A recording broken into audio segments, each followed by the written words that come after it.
Hi all, welcome to lecture 25। तो ये lecture में हम और कुछ स्ट्रिंग मेथड्स देखने वाले। तो उनमें से पहला कैटेगरी है कि कैरेक्टर क्लासिफिकेशन, जो बेसिकली स्ट्रिंग के कैरेक्टर्स के बेसिस पे हम कुछ ऑपरेशंस या चेक्स कर सकते हैं। तो उनमें से पहला मेथड है कि इज़ एलनम। तो एज नेम सजेस्ट ये चेक करेगा क्या स्ट्रिंग के कंटेंट सिर्फ अल्फ़ाबेट्स और नंबर्स है क्या। अगर वो है तो वो ट्रू रिटर्न करेगा, अदरवाइज फॉल्स रिटर्न करेगा। ठीक है। फॉर एग्जांपल यहाँ पे जैसे आप देख पा रहे हैं कि यहाँ पे अल्फ़ाबेट्स है लोअर केस और अपर केस में, और फिर नंबर्स है। और अभी मैं कहता हूँ कि एस डॉट इज़ एलनम, तो ये बेसिकली हमको ट्रू रिटर्न करेगा। अगर यहाँ पे मैं इन केस अलावा अगर कोई स्पेशल सिंबल यूज़ करता हूँ तो इसका रिजल्ट फॉल्स होगा। ठीक है। उसी तरह मेथड है कि इज़ अल्फ़ा, तो ये चेक करेगा क्या ये स्ट्रिंग के कंटेंट सिर्फ अल्फ़ाबेट्स है क्या। अगर है तो ट्रू, अदरवाइज ये फॉल्स रिटर्न करेगा। सेम यहाँ पे सिर्फ अल्फ़ाबेट्स है, इसीलिए इसने ट्रू रिटर्न किया। और अगर मैंने यहाँ पे नंबर्स ऐड कर दिए तो इसने फॉल्स रिटर्न किया। तो थर्ड और सिमिलर फंक्शन है इज़ डिजिट। ये चेक करेगा क्या एस के कंटेंट क्या सभी डिजिट्स है क्या। अगर वो है तो वो ट्रू रिटर्न करेगा, अदरवाइज ये फॉल्स रिटर्न करेगा। इस तरह से अगर मेरा स्ट्रिंग इस तरह से 2 3 4 और मैं कहता हूँ कि एस डॉट इज़ डिजिट, तो हाँ इसमें सब डिजिट्स है, इसलिए इसने ट्रू रिटर्न किया। अगर इन डिजिट्स के अलावा कुछ अल्फ़ाबेट्स या स्पेशल सिंबल होते तो ये हमें फॉल्स रिटर्न करता था। ठीक है। और जैसे हमने बात की थी कि अपर मेथड बेसिकली सभी अल्फ़ाबेटिक कैरेक्टर्स को अपर केस में कन्वर्ट करता है, लेकिन अगर हमको चेक करना है कि क्या स्ट्रिंग के सभी अल्फ़ाबेट्स अपर केस में है क्या, तो हम ये मेथड का यूज़ कर सकते हैं। ठीक है। तो अगर मैं यहाँ पे कह रहा हूँ कि अच्छा ये पाइथन मेरा स्ट्रिंग का कंटेंट है ऑल अपर केस, और मैं चेक कर रहा हूँ कि क्या एस डॉट इज़ अपर, तो हाँ सभी अल्फ़ाबेटिक कैरेक्टर्स अपर केस में, इसलिए इसने हमें ट्रू रिटर्न किया। अगर मैं यहाँ पे इज़ अपर करता हूँ तो इसका भी रिज़ल्ट हमको फॉल्स आएगा। क्यों? क्योंकि पी के अलावा बाकी के जो भी अल्फ़ाबेट्स हैं वो लोअर केस में है। ठीक है। उसी तरह सिमिलर मेथड है इज़ लोअर, तो ये चेक करेगा क्या हाँ आपके स्ट्रिंग के कंटेंट में जो भी अल्फ़ाबेट्स है क्या वो सभी लोअर केस में है। अगर वो है तो ट्रू रिटर्न करेगा, अदरवाइज फॉल्स। तो यहाँ पे सभी अल्फ़ाबेट्स है वो लोअर केस में, और जो भी डिजिट्स हो स्पेशल सिंबल्स या अदर दैन अल्फ़ाबेट्स वो इग्नोर करता है। तो लेकिन जो भी अल्फ़ाबेट्स है वो लोअर केस में, इसलिए इसने हमको ट्रू रिटर्न किया। लेकिन यहाँ पे एक पी अपर केस में, इसलिए हमको फॉल्स रिटर्न मिलेगा। ठीक है।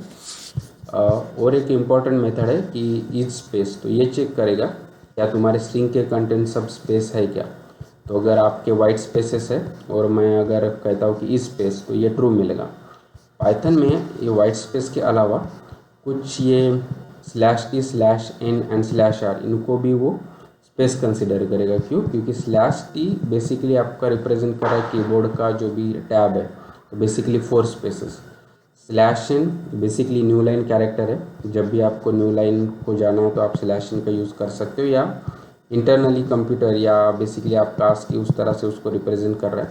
और उसी तरह बैक स्लैश आर ये कैरी रिटर्न है ना। तो अगर इन सभी को भी ये space method white space consider करेगा या स्पेसेस कंसिडर करेगा, और अगर हम इस पे अगर स्पेस करते हैं तो ट्रू।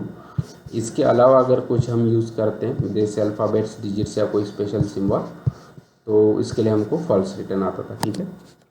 तो सेकंड कैटेगरी है स्ट्रिंग फॉर्मेटिंग, जो बेसिकली हमको स्ट्रिंग के आउटपुट को इन्हांस करने में हमारी हेल्प करता है। तो उनमें से पहला मेथड है सेंटर।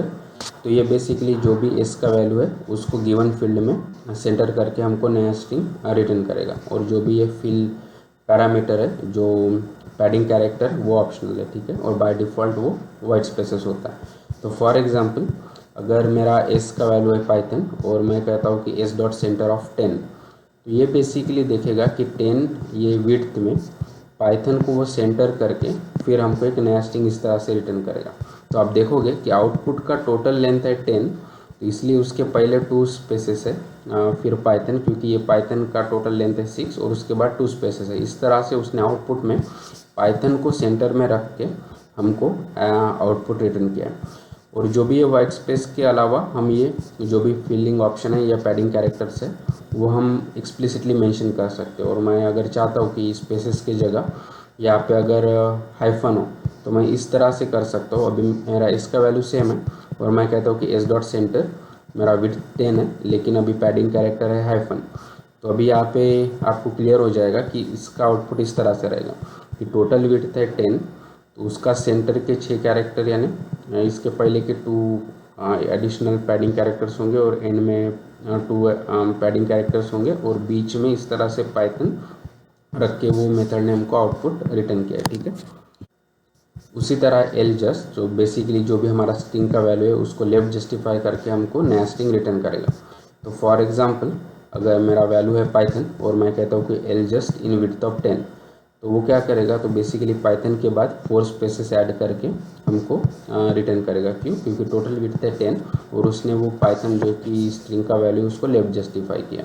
ठीक है, और हम ये एडिशनल पैडिंग कैरेक्टर्स जो भी ऑप्शनल है वो हम दे सकते हैं और तब हम क्लियरली देख सकेंगे कि हाँ पाइथन को लेफ्ट जस्टिफाई करके एट द एंड उसने जो भी रिमेनिंग विड्थ है उसमें ये पैडिंग कैरेक्टर्स ऐड करके हमको इस तरह से रिजल्ट किया।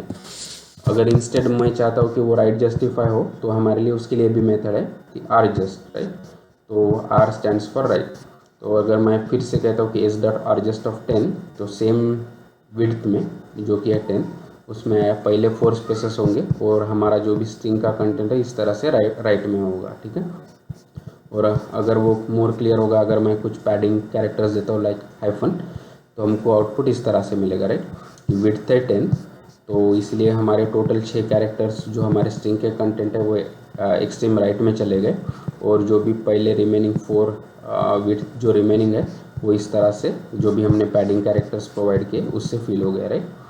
और इम्पोर्टेंट मेथड है स्ट्रिप। तो ये बेसिकली जो भी लीडिंग और ट्रेलिंग स्पेसेस है या बेसिकली आपका स्ट्रिंग के कंटेंट के आजू बाजू में जो भी स्पेसेस है उसको रिमूव करके हमको नया स्ट्रिंग देगा। तो फॉर एग्जांपल ये मेरा एक स्ट्रिंग है, आप देख सकते हैं कि सपोज ये मेरा पाइथन सेंट्रल स्ट्रिंग है, उसके पहले कुछ वाइट स्पेसेस है उसके बाद में कुछ स्पेसेस है।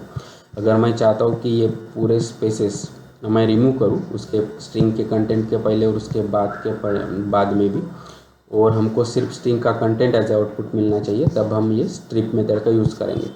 अगर यहाँ पे मैं कहता हूँ कि एस डॉट स्ट्रिप, तो ये जो भी लीडिंग स्पेसेस है और ट्रेलिंग स्पेसेस है सब रिमूव करेगा और हमें सिर्फ स्ट्रिंग का कंटेंट जो भी है बेसिकली पाइथन वो हमको रिटर्न करेगा। सेम हम एडिशनल कैरेक्टर्स दे सकते हैं एज ए आर्गूमेंट, वो रिप्रेजेंट करेगा कि कौन से स्पेसेस को रिमूव करना है, कौन से कैरेक्टर्स को रिमूव करना है जो बाय डिफ़ॉल्ट वाइट स्पेसेस होता है। तो अगर मेरे स्ट्रिंग के कंटेंट में ये हाइफन है और मैं चाहता हूँ कि ये हाइफन रिमूव हो, तो मैं इस तरह से दे सकता हूँ कि एस डॉट स्ट्रिप और यहाँ पे एज ए आर्गूमेंट मैं हाइफन दे रहा हूँ। तो ये बेसिकली पूरे हाइफन्स जो स्ट्रिंग के कंटेंट के पहले और बाद में यानी लीडिंग एंड ट्रेलिंग हाइफन्स वो उसने रिमूव किए और हमको सिर्फ प्योर स्ट्रिंग का कंटेंट जो भी पाइथन था वो हमको रिटर्न किया। ठीक है, अगर मैं चाहता हूँ कि सिर्फ लीडिंग स्पेसेस या लीडिंग कैरेक्टर्स रिमूव, तो मैं एल स्ट्रिप का यूज़ करूँगा।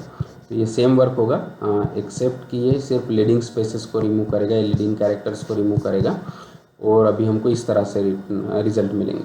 तो यहाँ पे आप देख पा रहे कि इसने सिर्फ लीडिंग स्पेसेस को रिमूव किया है और जो भी स्ट्रिंग के बाद के जो भी स्पेसेस है वो एज इट इज़ रहेंगे। सेम यहाँ पे इसने जहाँ पे हमने ये कैरेक्टर यहाँ पे मेंशन किया है कि कौन से कैरेक्टर रिमूव करना है, तो आप देख पा रहे हैं कि इसने सिर्फ लीडिंग हाइफन्स को रिमूव किया है, लेकिन जो भी ट्रेलिंग हाइफन्स है यानी जो स्ट्रिंग कंटेंट के बाद के वो एज इट इज़ है। उसी तरह अगर मुझे सिर्फ राइट के या ट्रेलिंग स्पेसेस या कोई कैरेक्टर्स रिमूव करना होता तो हम आर स्ट्रिप का यूज़ कर सकते थे, राइट, इंस्टेड। तो यहाँ पे मैं आर स्ट्रिप करता हूँ तो लीडिंग स्पेसेस रिमेन, लेकिन जो भी ट्रेलिंग स्पेसेस है रिमूव करके हमको इस तरह से रिटर्न मिलेगा। उसी तरह अगर मैं कोई ऑप्शनल आर्गूमेंट देता हूँ जो कैरेक्टर्स मुझे रिमूव करना है और हमको उस तरह से रिजल्ट मिलेगा। तो जो भी हमने अभी मेथड्स डिस्कस किए वो यहाँ पे एक बार पाइथन की शेल में ट्राई करते हैं। तो पहला था कि अगर मैं इस तरह से देता हूँ स्ट्रिंग का कंटेंट पाइथन 234 और अभी मैं चेक करता हूँ कि क्या ये इसके कंटेंट सिर्फ अल्फ़ाबेट्स या नंबर्स है। तो अगर वो चेक करना है तो मैं इस तरह से कर सकता हूँ कि एज एल नम, राइट, तो हमको ट्रू रिटर्न मिला। अगर मैं यहाँ पे कुछ स्पेशल सिंबल इस तरह से ऐड कर देता हूँ और अभी अगर एस डॉट इज एल नम करता हूँ तो हमको फॉल्स मिलेगा। क्यों? क्योंकि इसके कंटेंट में अल्फ़ाबेट्स और डिजिट्स के साथ कुछ स्पेशल सिम्बॉल्स भी है, राइट। और अभी मैं कहता हूँ कि एस पाइथन और अभी यहाँ पे सिर्फ मैं कहता हूँ कि इज़ अल्फ़ा, राइट, तो हमको ट्रू मिलेगा। क्यों? क्योंकि इसके सभी कंटेंट में सिर्फ अल्फ़ाबेट्स हैं। उसी तरह अगर मैं कहता हूँ कि एस इज इक्वल टू 234, और अभी मैं कहता हूँ कि क्या S dot is digit, right. तो हाँ, ये सिर्फ डिजिट्स है, इसलिए हमको ट्रू मिला। अगर मैं एस में कुछ अल्फ़ाबेट्स इस तरह से ऐड कर देता हूँ, तो अगर मैं अभी एस डॉट इज डिजिट करूँगा तो इसका रिजल्ट हमको फॉल्स मिलेगा, ठीक है। फिर हमने और कुछ मेथड्स देखे थे कि अगर मेरा एस का वैल्यू इस तरह से है कि अपर केस में सभी पाइथन, राइट, और अभी मैं चेक कर रहा हूँ कि एस डॉट इज अपर, तो हाँ, ये हमको ट्रू मिलेगा। अगर मैं कहता हूँ कि एस डॉट इज लोअर, तो डेफिनेटली नहीं है, इसलिए हमको फॉल्स मिलेगा।